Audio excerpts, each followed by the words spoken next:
میں ہم قومی سلامتی کمیٹی اجلاس کی اندرونی کہانی بیان کریں گے، اور ہم دعوے سے کہتے ہیں کہ یہ وہ کہانی ہے جو آپ کو کہیں اور سے نہیں ملے گی، کیونکہ ہم نے متعدد لوگوں سے ملاقاتیں کی ہیں اور رابطے کیے ہیں، اور ہمیں اندر سے جو باتیں پتہ لگی ہیں، آرمی چیف نے کیا کہا ہے، ساتھ ہی ساتھ آرمی چیف کی موجودگی میں وزیر داخلہ محسن نقوی کے بارے میں کیا بات ہوئی ہے، بلوچستان کے حوالے سے کیا بات ہوئی ہے، مسنگ پرسنز کے حوالے سے کیا بات ہوئی ہے، پی ٹی ایم کے حوالے سے کیا بات ہوئی ہے، کن کن ملکوں کا نام لیا گیا ہے اس اجلاس میں، یہ ساری باتیں ہم آپ کو بتائیں گے، اور اگین دعوے سے کہہ رہے ہیں اور کسی کے پاس یہ باتیں یا یہ اندرونی تفصیلات نہیں ہوگی۔ تو آئیے آصف رشید چودھری سے بات چیت کا آغاز کرتے ہیں۔ آصف، آپ خیریت سے؟ شکر ہے اللہ کا، میں خیریت سے، آپ بتائیں۔ میں بالکل ٹھیک ہوں۔ آج آپ اور میں کٹھی ہم نے صبح کی، میرے خیال میں بالکل آج ٹف ڈے تھا، گرمی بھی تھی کافی، اور پارلیمنٹ میں تو صحافیوں کا داخلہ منع تھا، اور ڈی چوک سے ہی رپورٹنگ بھی ہوتی رہی، اجلاس بھی خاصا طویل چلا، افطار کے چند منٹ پہلے ہی یہ ختم ہوا۔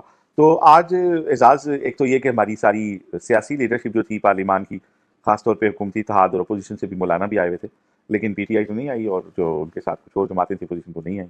تو لیکن یہ ہے کہ آپ کی حکمران اتحاد اور اپوزیشن سے مولانا آئے، اور مولانا نے بھی کافی بات چیت کی، جس کا ہم ابھی آگے ذکر بھی کریں گے۔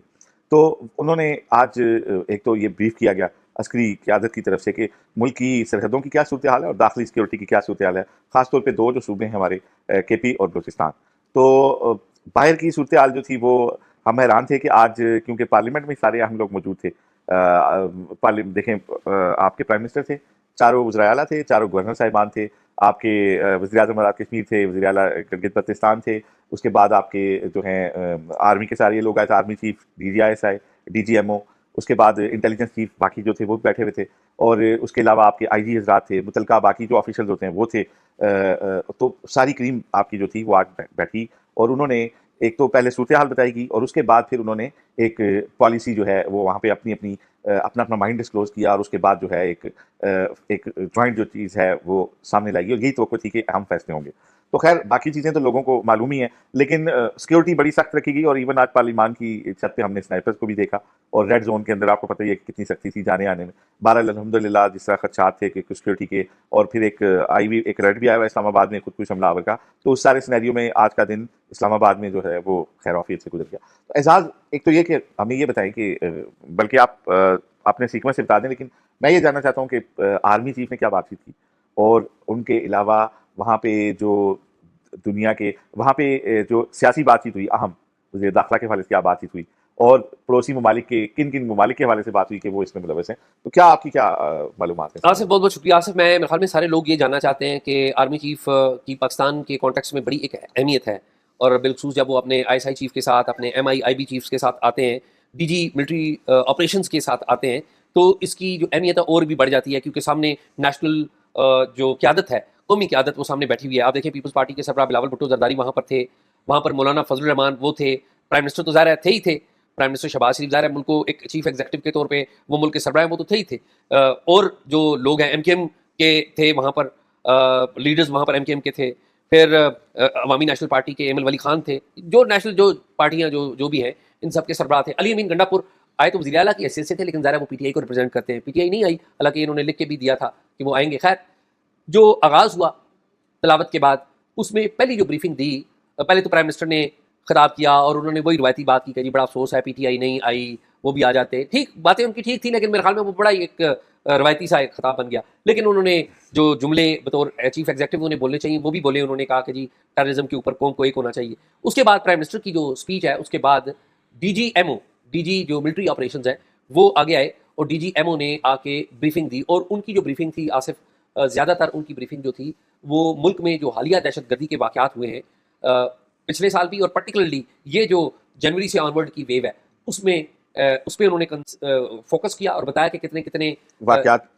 اچھا، ڈی جی ایم او جو ہیں یہ ہوتے تو میجر جنرل جی ہیں، میجر لیکن کیونکہ ایک ہاٹ لائن ہوتی ہے پورے ملک کی، کسی بھی بارڈر پہ ایک ہوائی فائر بھی ہو تو ڈی جی ایم او کو پتا ہوتا ہے کہ یہ رات دن ان کا جو ملٹری آپریشنز ہوتا ہے یہ دن رات جاگتا ہے، اور یہ basically D G M O ایک اسائنمنٹ ڈیسک کی طرح کسی نیوز روم کے کام کرتا ہے کہ خدا نہ خواستہ اگر کہیں سے کوئی اٹیک آیا تو اس کا جواب کیا دینا ہے، کب دینا ہے، کتنی شدت سے دینا ہے، کون کون لوگ اس میں جائیں گے۔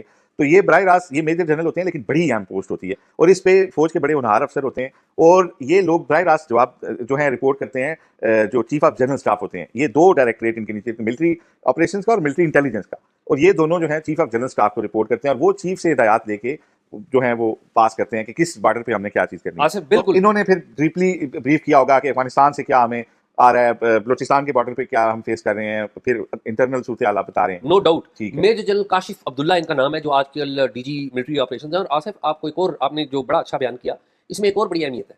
آپ کو پتا ہے کہ پاکستان اور بھارت کے درمیان جنگ ہو یا امن ہو, ہر ہفتے 2 افسران آپس میں بات کرتے ہیں فون پہ ٹیلی بات فون پر, کرتے ہیں. ہر ہفتے بدھ کا دن غالباً ہے. اور وہ پاکستان کی طرف سے ڈی جی ملٹری آپریشن جو بھی تعینات ہوتے ہیں, میجر جنرل کاشف عبداللہ ہیں آج کل, اور ہندوستان کی military D G military operation, یہ ہر ہفتے باقاعدہ بدھ کے دن فون پر ان کی بات ہوتی ہے. اور ظاہر ہے دونوں کے درمیان جو آلریڈی طے چیزیں ہیں کہ ہم نے ریسٹرینٹ کرنا ہے, کوئی ایسی بات نہیں کرنی, اگر کوئی وائلیشن ہوگی ہے لائن آف کنٹرول پہ یا دوسری سرحد کے اوپر, اس کے اوپر آپس میں یہ ایکسچینج کرتے ہیں بات. تو ان کی اہمیت یہ بھی ہے. جی اعزاز آپ صحیح بتا رہے ہیں, لیکن ایک اور بھی اہمیت ہوتی ہے کہ یہ کوئی بھی ملک جب کسی دوسرے ملک پہ اٹیک اگر خدا نخواستہ کرے, جنگ کرنی ہو, تو بھی یہ ڈی جی ایم وہی ہوتا ہے جو دوسرے ملک کو آگاہ کرتا ہے کہ آج یا کل یا فلاں ٹائم پہ ہم آپ کے اوپر اٹیک کریں گے اور فلاں وجہ سے کر رہے ہیں. کوئی شک اور نہیں. ریسنٹ پاسٹ میں اگر آپ کو یاد ہو تو ایک تھریٹ آئی بھی تھی جب 26 فروری کو جو انسیڈنٹ ہوئے تھے, جس طرح ہماری فضائی حدود وائلیٹ کی گئی اور پھر جو ایپیسوڈ ہوا تھا, تو اس میں ایک تھریٹ آئی بھی تھی. بہرحال یہ تو ہم اہمیت بتاتے, لیکن آپ اس سے بھی اہم بات بتا رہے تھے کہ ڈی جی ایم او نے پہلے تو بریف کیا کہ کیا ہوا. ڈی جی ایم او نے پہلے بریف کیا اور انہوں نے ڈیٹا دیا ڈیٹ وائز کہ فلاں ڈیٹ کو یہ اٹیک ہوا, فلاں جماعت تھی ملوث تھی, اتنے ہمارے عام افراد شہری جاں بحق ہوئے, اتنے ہمارے فورسز کے نقصانات ہوئے, تو وہ انہوں نے بتایا. اس کے بعد جو اہم بات آئی یا اہم کنورسیشن آئی یا خطاب آیا, وہ آیا army chief general Asim Munir کا. تو جنرل عاصم منیر نے پہلے تو بتایا کہ یہ جو واقعات ہوئے ہیں ان میں انہوں نے کہا کہ ہمیں اس بات پہ کوئی شک نہیں ہے کہ اس میں افغانستان کی سرزمین استعمال ہو رہی ہے. اور انہوں نے کہا کہ ہندوستان اور ہندوستانی جو خفیہ ایجنسی RAW وہ فنڈنگ کر رہے ہیں اور یہ معاونت کر رہے ہیں ان علیحدگی پسند گروپوں کی, BLA کی. یہ انہوں نے بتائی بات. ساتھ ہی ساتھ انہوں نے یہ بھی بتایا کہ اس میں بعض جو عناصر ہیں, ہماری اطلاعات کے مطابق یہ باتیں انہوں نے کی, جو ہمارا پڑوسی دوست ملک ہمسایہ ملک ایران ہے, اس کے بھی کچھ عناصر ہیں جو ان عناصر کی مدد کر رہے ہیں. تو اس بریفنگ میں مجموعی طور پر 3 ملکوں کا ذکر کیا گیا, ایک ہندوستان کا, دوسرا افغانستان کا, اور تیسرا ایران کا بھی, کہ وہاں پہ بھی کچھ ایلیمنٹس ایسے ہیں جو کہ پاکستان مخالف سرگرمیوں میں ملوث ہیں. اور مینلی بات یہی ہوئی کہ را اس میں ایکٹیو ہے, اور یہ کہا گیا کہ ہم ان سارے معاملوں کو نظر رکھے ہوئے ہیں اور ہم نے بندے آئیڈینٹیفائی کیے ہوئے ہیں. ہمیں آپ 3 ماہ دیں, 3 ماہ کے اندر آپ فرق بھی دیکھیں گے اور 3 ماہ بعد آپ ہماری کارکردگی بھی پوچھیں. پھر انہوں نے یہ بھی کہا, انہوں نے کہا کہ جی دیکھیں ہم تو چاہتے ہی نہیں کہ ہم انٹرنل معاملات میں آئیں, ہمیں تو آپ بارڈرز کے اوپر بھیج دیں. پرائم منسٹر سے مخاطب ہو کے کہا. انہوں نے کہا کہ لیکن یہ جو گورننس کے اندر جو گیپس آتے ہیں, اس کی وجہ سے ہمیں آنا پڑتا ہے, یہ لا اینڈ آرڈر کے حوالے سے اس کی وجہ سے آنا پڑتا ہے. پھر یہ بات بھی ہوئی, کیونکہ ڈی جی ایم او کی بھی بریفنگ تھی, ظاہر آرمی چیف بھی تھے, اس گفتگو میں یہ بات بھی ہوئی, یہ خیال بھی ظاہر کیا گیا کہ دیکھیے کہ بلوچستان میں جو مسنگ پرسنس کے لوگ ہیں, یہ کہتے ہیں کہ جی 2000 بندہ ہمارا مسنگ ہے. انہوں نے کہا گیا, بتایا گیا قومی جو قیادت ہے, سیاسی قیادت, ان کو کہا گیا کہ دیکھیں امریکہ میں 1 لاکھ بندہ مسنگ ہے, برطانیہ کا بھی بتایا گیا جی اتنے بندے مسنگ ہیں. تو مسنگ کی نہ بات کریں, وہی مسنگ ہوتا ہے. بیسکلی وہ یہ کہہ رہے تھے کہ جو ملیٹنٹ ہیں وہ مسنگ ہوتے ہیں. بیسکلی مطالبہ کیا کیا گیا, اہم بات یہ ہے, ایک تو میں نے آپ کو بتا دیا کہ مطالبہ یہ کیا گیا کہ جی آپ ہمیں 3 ماہ کا موقع دیں, ایک. دوسرا 111 ایک سیکشن پاکستان ملٹری ایکٹ میں غالباً اس کا مطالبہ کیا گیا کہ اس میں اضافہ کیا جائے, ہمارے جو قانون نافذ کرنے والے ادارے بخصوص خفیہ ادارے ہیں ان کو بندہ پکڑنے کی اجازت بھی دیں. نمبر 1 ڈیمانڈ کیا دی گئی کہ ہمیں ہمارے خفیہ اداروں کو, ہمارے سیکورٹی کے اداروں کو جو بندہ پکڑنے کی اور اسے اپنے پاس رکھنے کی بھی ظاہر اس کی مدت طے ہوگی, اس کی اجازت دیں. نمبر 1. نمبر 2 کہا گیا کہ ایکشن ان سول ایڈ کے حوالے سے بھی ہمیں خصوصی پاورز دی جائیں. اور نمبر 3 انہوں نے کہا کہ جی آپ جو فوجی عدالتیں ہیں, دہشت گردوں کے کیس فوجی عدالتوں میں ہی کریں, اور اس کے اوپر پوری جو قوم ہے وہ ایک ہو, پوری جو سیاسی قیادت ہے وہ ہمارا ساتھ دے, اور ہمیں جو فوجی عدالتیں ہیں یہ چلانے دیں تاکہ ہم سپیڈی ان کے مطابق ہم تاکہ ان دہشت گردوں کو پکڑیں گے, فوجی عدالتوں میں ان کے خلاف کیس کریں گے اور پھر ان کو منطقی انجام تک پہنچا دیں گے. تو یہ 3 ڈیمانڈز بیسکلی یہ بھی کی گئیں. تو یہ مین ان کی ڈیمانڈز تھی. پھر آرمی چیف نے مختلف جگہوں پر آیتیں پڑھیں, احادیث کا حوالہ دیا اور کہا کہ یہ جو بلوچستان میں لوگ لڑ رہے ہیں اور خیبر پختونخوا میں جو لوگ لڑ رہے ہیں یہ فتنہ الخوارج ہے.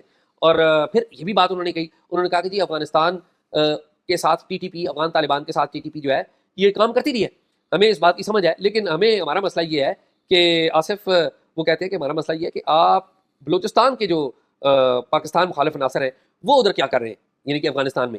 تو کہا یہ گیا کہ یہ جو افغانستان ہے یہ جان بوجھ کر پاکستان مخالف عناصر کو وہاں پر جگہ دے رہا ہے, وہاں پر مراکز دے رہا ہے, سینکچریز دے رہا ہے. پھر جعفر ایکسپریس کے بارے میں بھی بات ہوئی کہ دیکھیے جعفر ایکسپریس جو ہے اس کے جو ہینڈلرز ہیں, یہ بات آلدو کے پہلے بھی آ چکی ہے, DGI SPR نے بھی کی ہے, لیکن یہ ادھر بھی کی گئی کہ جعفر ایکسپریس جب واقعہ ہو رہا تھا اس کے تمام لوگ جو ہے واکی ٹاکی سے اور دیگر ذرائع سے, سیٹلائٹ فون سے افغانستان کی لوکیشن ان کے پاس آ رہی تھی. تو یہ سارے لوگ وہاں پر ہیں. اچھا جو سب سے اہم بات ہے کہ کتنے لوگ تھے, یہ ایوان کو بتایا گیا اور حیران کن بات بتائی گئی. بتایا یہ گیا کہ خیبر پختونخوا میں 5000 کے قریب دہشت گرد یا فتنہ خوارج, یہ آرمی چیف کہتے ہیں فتنہ الخوارج کا نام وہ لینا پسند کرتے ہیں, وہ سب کو یہ کہتے ہیں کہ آپ انہیں دہشت گرد نہ کہیں, یہ فتنہ الخوارج ان کو کہیں. تو انہوں نے کہا جی خیبر پختونخوا میں ہے 5000 اور بلوچستان کی جو تعداد انہوں نے بتائی 2500 کے قریب بتائی. تو یہ صرف اتنا طبقہ ہے اور زیادہ طبقہ نہیں ہے. تو انہوں نے کہا کہ جی آپ ہمیں ٹائم دیں. تو آصف میں چاہوں گا کہ مولانا فضل الرحمان نے بھی کچھ باتیں کی اور وہ آپ کو پتہ ہیں, اور اس کے ساتھ بلاول بھٹو زرداری ان کا خطاب بھی بڑا آج سراہا گیا. آج اور بھی لوگوں نے بڑی باتیں کی. سابق وزیر اعظم جو انوار اللہ کاکڑ ہیں انہوں نے بھی بڑا نپات اللہ خطاب وہاں پر کیا. لیکن میں جاننا چاہتا ہوں جو جن چیزوں کا آپ کو علم ہے, جن اہم لیڈرز کا, ذرا وہ بھی بتا دیں تاکہ ہمارے لوگوں کو پوری بات پتہ اچھا ہو. اعزاز, آپ نے بڑی اہم بات کی کہ ملٹری لیڈرشپ آج پارلیمان سے مزید ڈیمانڈز کر کے گئی ہے کہ آپ ہمیں مزید اختیارات دیں ہمارے خاص طور پہ خفیہ اداروں کو, اور بندوں کو اٹھانے کے, انہیں انٹروگیٹ کرنے کے, اور اس کے لیے اسپیشل پاورز جو ہیں وہ دی جائیں. حالانکہ ہم نے پہلے بھی ایک قانون پاس کیا تھا کہ دہشت گردوں کو کہیں بھی اٹھایا بھی جا سکتا ہے, خفیہ ادارے بھی اٹھا سکتے ہیں, لیکن اب میرا خیال ہے یہ مزید اس پہ کوئی وہ ڈیمانڈ ہوئی ہے. تو چلیں لیٹ سی. اور یہ بڑی بات خطرناک ہے پاکستان کے لیے کہ اگر آپ کے 3 پڑوسی ممالک جو ہیں وہ جن کے ساتھ آپ کا بارڈر ملتا ہے, وہاں سے آپ کو جو ہے وہ گرم ہوائیں آ رہی ہیں, وہاں سے انوالومنٹ ہے, تو میرا, اور پھر ایسے موقع پہ جب آپ کے ساتھ کوئی انٹرنیشنل کوئی اس طرح سرکولیشن بھی نہیں کام کر رہا, کوئی بڑی طاقت بھی آپ کو سپورٹ نہیں دے رہی, تو یہ جو ہے بڑا اہم ٹاسک ہوگا, مشکل ہوگا. دیکھتے ہیں اللہ تعالیٰ کتنی اس میں کامیابی دیتا ہے کہ کم از کم اپنے ملک کے اندر ہم اس سے کام لائیں. جو باتیں مولانا صاحب کی کوٹ ہوئی ہیں وہ کیا ہوئی ہیں کہ وہ تو بڑی ہومیوپیتھک سی باتیں ہوئی ہیں کہ جی سیاسی قیادت کو مل بیٹھ کر حل نکالنا چاہیے, فتنہ خوارج جو ہے اس کو اس کے لڑنے کے لیے سیاسی اختلافات بالائے طاق رکھنے چاہیے, اور دہشت گردی کے خلاف قربانیاں دینے والے ہمارے ماتھے کا جھومر ہے. اس طرح کی باتیں جو ہیں وہ مولانا سے منسوب ہوئی ہیں. جبکہ بلاول بھٹو جو ہیں ان کی طرف سے یہ کہا گیا کہ جی میں نے بطور وزیر خارجہ دیکھا ہے صورتحال کو, خطے کی بھی اور انٹرنیشنل بھی. افغانستان جو ہے وہ اماجگاہ ہے, وہاں سے دہشت گردی پڑوسی ممالک میں ایکسپورٹ ہوتی ہے, اور جو بھی باہر بیٹھ کے پاکستان میں آگ لگا رہے ہیں وہ یہ نہ سمجھیں کہ ہم ان تک نہیں پہنچے, ہم ان تک پہنچ جائیں گے. اور ان کا رویہ تھوڑا سا یہ تھا کہ ایک ان دہشت گردوں کو انہوں نے تھریٹ بھی کیا. دوسرا انہوں نے یہ بھی کہا کہ جو ان کی مالی معاونت کرتے ہیں اور جو لاجسٹک سپورٹ دیتے ہیں ان کے گرد بھی گھیرا جو ہے وہ تنگ کرنا چاہیے. اور افغانستان کے ساتھ اس معاملے کو انہوں نے کہا کہ نہ صرف یہ کہ ہمیں سفارتی طور پہ اٹھانا چاہیے بلکہ دنیا بھی اس میں ہمارا جو ہے وہ ساتھ دے, اور اس سارے افغانستان کے اندر جو دہشت گرد بنا لیے ہوئے ہیں ان کے خلاف جو ہے وہ کارروائی ہونی چاہیے, اور دنیا کو اس میں ہمارا ساتھ دینا چاہیے. لیکن اعزاز یہ بھی کہا جا رہا ہے کہ مولانا فضل الرحمان نے وہاں پہ بلوچستان کی جو صورتحال تھی وہ بھی سامنے رکھی, اور انہوں نے کہا کہ آپ بات چیت کریں وہاں پہ لوگوں سے. KP کے حالات اور ہیں, لیکن بلوچستان کی صورتحال ایسی ہے کہ آپ کو وہاں پہ آپریشن جو ہے اس کے ساتھ ساتھ وہاں پہ ایک سیاسی مائنڈ اپلائی کرنا ہوگا, اور ایسا نہیں ہے کہ صرف آپ فوجی سٹائل سے اس کو حل کر لیں گے. تو یہ باتیں بھی انہوں نے کی ہیں. تاہم اس کی مزید ڈیٹیل جو ہے نا وہ, کیونکہ ابھی تک ہمارا رابطہ نہیں ہو سکا مولانا سے, اور ان کے کچھ قریبی لوگوں نے بتایا کہ مولانا نے اپنے کنسرن جو ہے وہ بھی رکھے, تو یہ چیز ان کی طرف سے آئی. اچھا 2 باتیں اور بھی آئی ہیں سامنے جو مجھے پتا چلا کہ یہ 2 باتیں بھی ہوئی ہیں. اختر مینگل کا ذکر بھی آیا ہے, اور منظور پشتین اور جو PTM ہے اس کا ذکر بھی آیا ہے. اچھا اختر مینگل کے بارے میں یہ کہا گیا ہے کہ جی ہمیں ہمارے ساتھ بلیک میلنگ کی جا رہی ہے, ریاست کے ساتھ بلیک میلنگ کی جا رہی ہے, اور کہا گیا کہ دیکھیے انہوں نے اپنی جیبیں بھرنی ہوتی ہیں تو ان کے لیزیں دیکھ لیں کہ کتنی لیز ان کے نام ہے, کتنے پیسے کمائے جا رہے ہیں ریاست سے, لیکن ہمیں بلیک میلنگ کی جا رہی ہے. اب یہ میں نہیں کہہ رہا, یہ وہاں پر باتیں ہوئی ہیں, میں شاید اتفاق کروں نہ کروں ایک الگ ڈبیٹ ہے. پھر دوسری بات PTM کے والے سے بھی کہا گیا کہ انہوں نے کہا کہ جی بریفنگ میں کہا گیا کہ دیکھیے جو PTM اور TTP اور یہ BLA سارے ایک ہیں, TTP اور PTM کا ذکر کیا گیا. تو کہا یہ گیا کہ جب یہ جرگہ رکھا گیا تھا, پشتون جرگہ جب رکھا گیا تھا PTM کا, تو اسی وقت TTP نے آپ کو پتہ ہے سیز فائر کا اعلان کیا تھا. تو یہ بتایا گیا کہ دیکھیے جی TTP جو ہے PTM کے ساتھ ملی ہوئی ہے. ویسے ٹھیک ہے یہ کہا ہوگا, مجھے یہ بات کو تھوڑی سی